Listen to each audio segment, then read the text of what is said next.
আসসালামু আলাইকুম। শুরুতে ক্রিকেটের খবর। শ্রীলঙ্কার ক্রিকেট প্রিমিয়ার লিগে এদিন শ্রীলঙ্কার ক্রিকেট বোর্ড যেন ডেকে এনে তাহিতিদেরকে অপমান করলেন, বিশ্বকাপ হারের প্রতিশোধ নিলেন। শ্রীলঙ্কার প্রিমিয়ার লিগে হৃদয় তার দলের হয়ে ব্যাট করছিলেন ইনিংসের পঞ্চমতম ওভারে। সে বলে দর্শন সানাইকার বলে তিনি আউট হন না, কিন্তু থার্ড আম্পায়ার তাকে আউট দেন।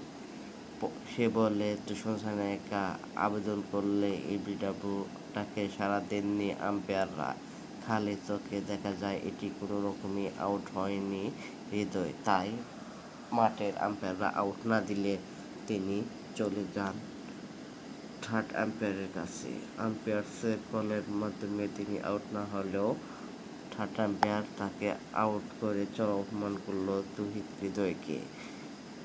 এদিন শ্রীলঙ্কা প্রিমিয়ার লিগে তার দলের 3টি উইকেট অল্প রানে হারিয়ে যান এবং তার দায়িত্বে পড়েন বড় রানের সংগ্রহে। কিন্তু শ্রীলঙ্কা ক্রিকেট বোর্ডের এই রেষারেষির কারণে তাহিদ হৃদয় তার প্রথম ম্যাচে অভিশাপের শিকার হন এবং রান করতে পারেননি। দেখা যাক শ্রীলঙ্কার ক্রিকেট প্রিমিয়ার লিগে তার দ্বিতীয় ম্যাচে তিনি কি ভালো খেলতে পারবেন কিনা তা দেখার বিষয়, এবং কি এরকম আরও আউট হবে কিনা তা আরও দেখার বিষয়। চ্যানেল বাংলার প্রকৃতি।